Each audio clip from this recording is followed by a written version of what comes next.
But if I do, I hope it's in California. Because as soon as the judge sentenced me, I'll be like, Your Honor, before you sentence me, I just want the court to know I identify as a woman. Send me to women's jail. And as soon as I get in there, you know what I'm gonna be doing? Give me a fruit cocktail, bitch, before I knock your motherfucking teeth out. I'm a girl just like you, bitch. Come over here and suck this girl dick I got. Don't make me explain myself. I'm a girl.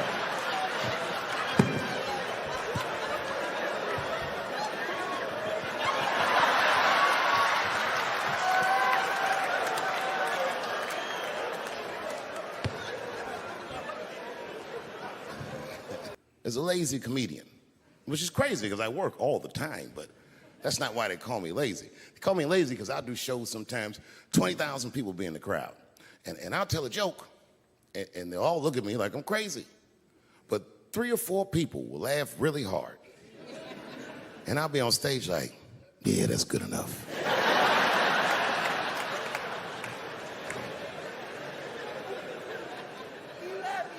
Well, this next joke is one of those jokes that... It's not, you know what I mean? I like to tell it, but it never does good.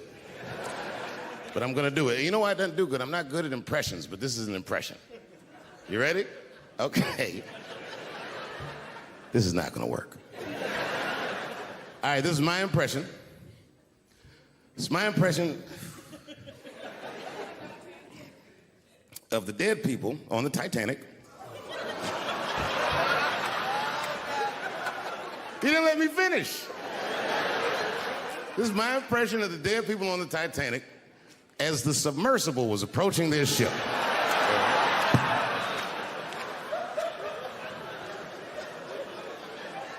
That's good enough. All right, here it goes.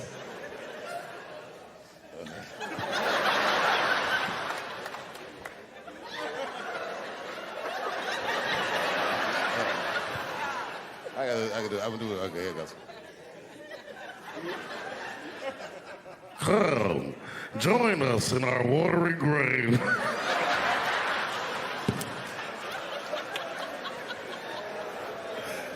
Oh, buddy, that's funny to me. Listen, that is a funny way to die. 20 years from now, on my 70th birthday, I'm gonna take a submersible to see the submersible. Hopefully, it's true. Yeah, let me tell you something. One time I thought my wife was cheating on me. Yes, nigga, yes. That was one of the worst days of my fucking life. I couldn't take it. And I'm embarrassed about it now, but I can talk about it. You know what I did? It's fucked up, but I did do this. I waited. I waited for her to fall asleep. And when I waited a long time, she's Asian. I couldn't tell if she was asleep or not. I was looking at her.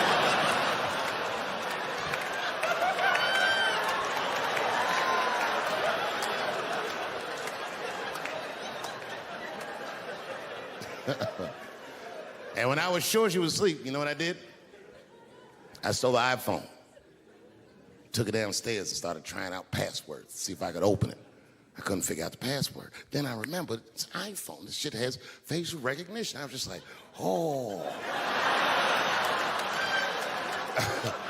And that shit opened right up.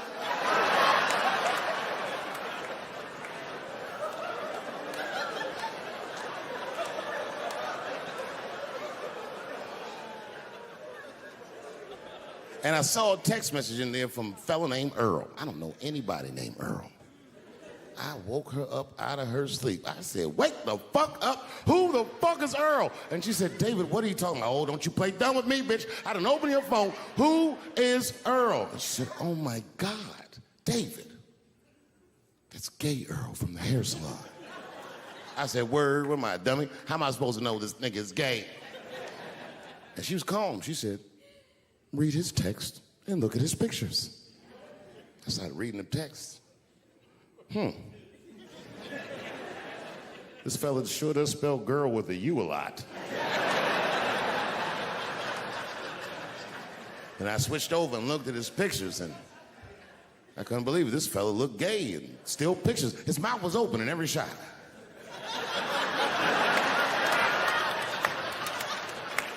And then I knew she was telling the truth. And then I felt like dumb. I said, I'm sorry. I'm sorry. Okay, I'm sorry. Here, take your phone. I'm sorry, just go back to sleep. I am sorry. I guess I just been insecure because all this cheating I've been doing. Good night.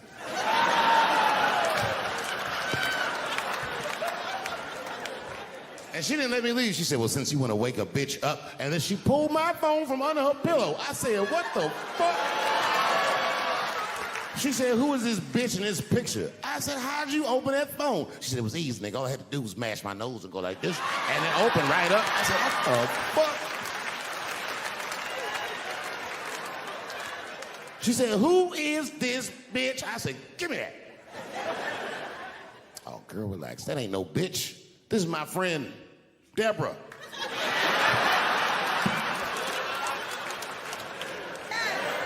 Well, I know what I'm doing after the show. I gotta tell you.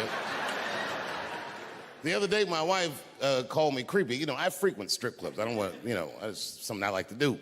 And my wife said I was creepy because I go to strip clubs by myself. Is that creepy? I think that's better than going with the fellas. That's creepy to me. Hey, y'all, let's all go to the strip club and get our dicks hard together as a group of friends. Drive home in a quiet car and not talk about any of the things we've seen or done. No, nigga, I go by myself. But my wife doesn't understand why I go to the strip club. It has nothing to do with sex, you understand? I need a pinch of sexual energy in a room to relax, but it's more about being out. I like the music. A few naked chicks in there, it just makes me feel good. But I'm not trying to like socialize or meet anybody. You know, sometimes I go to the strip club and I bring a book. I do. And I sit right by the stage because the reading light is better.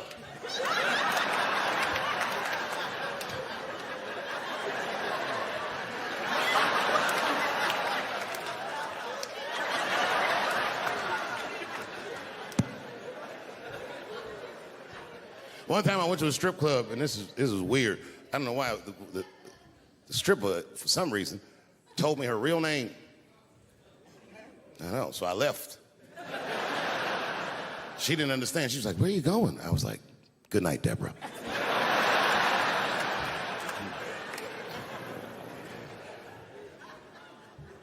God bless her, but my wife is mistaken about my life. She told me once she thinks my job is fun. My job is a job.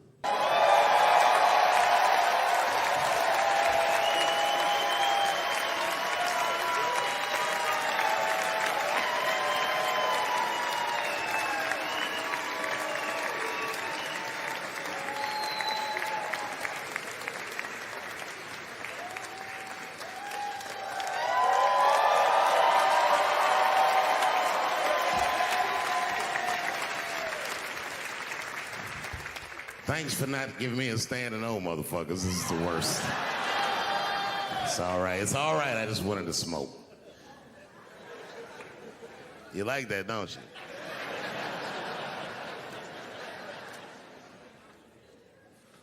you? Okay.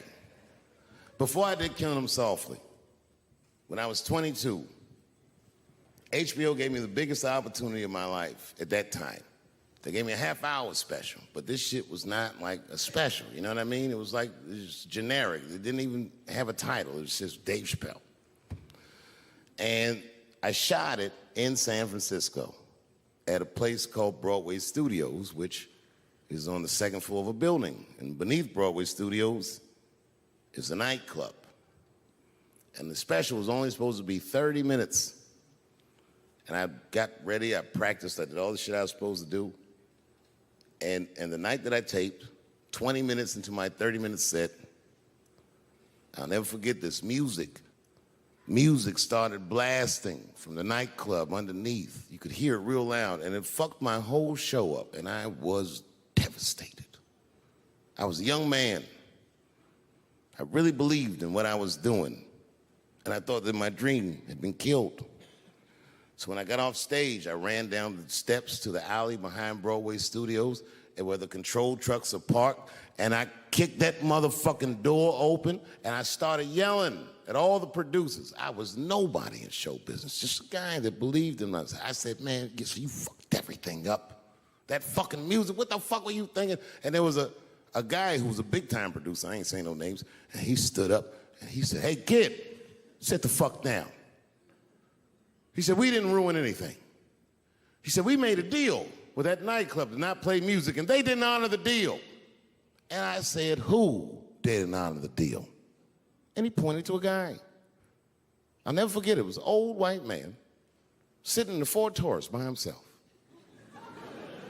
And he said, that guy right there. And I didn't waste no time or ask no questions. I went to that Ford Taurus, and I beat on that window, and I said, open the door, motherfucker, I want to talk to you. And that old man looked at me for 1 second and wisely drove the fuck off. And left me in the alley cussing at anybody who would listen. And 2 minutes later, literally 120 seconds later, couldn't have been any more than that, the doors of the kitchen in the alley of that nightclub underneath Broadway Studios flung open. And that old man was standing there, that same old man with reinforcements. He had 2 big goons with him, and he looked at me, and he was calm as a cucumber. He said, you, come here. I want to talk to you. I didn't know anything about the streets at this age. But I found out later in my life that these men were Russian mobsters. And I don't know what you guys know about the Russian mob, but these are the niggas that killed Denzel in Training Day.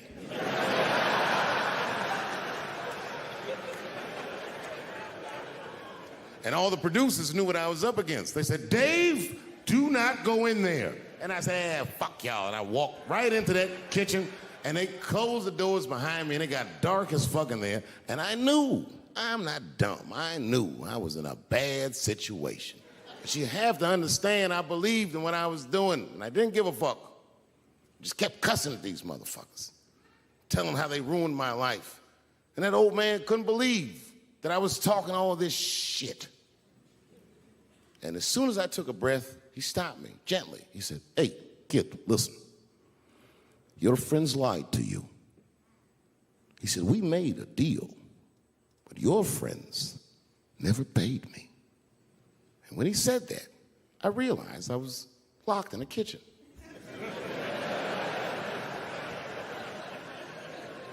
I realized he was telling the truth, which would make me wrong.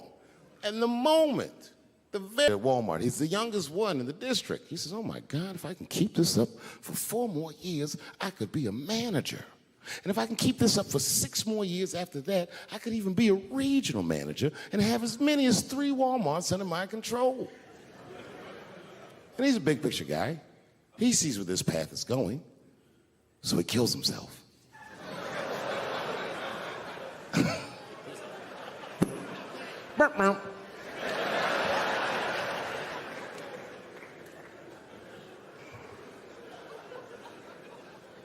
Well, what about you? What do you want to be when you grow up? I don't want to say, because I don't want the other kids to laugh at me.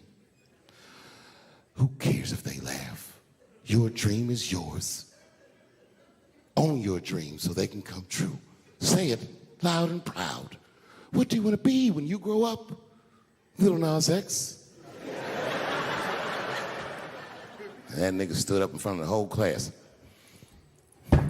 I want to be the gayest nigga that ever lived. I want to do a music video and slide down a stripper pole all the way to the depths of hell and suck the devil's dick at 10 o'clock on BET while all the kids are awake and can see me. Shockingly, that was the only dream that worked out.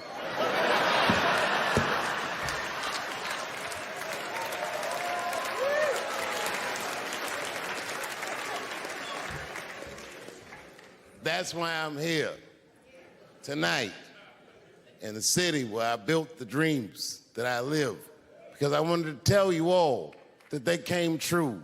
And I wanted to thank you all for making the man that I am today.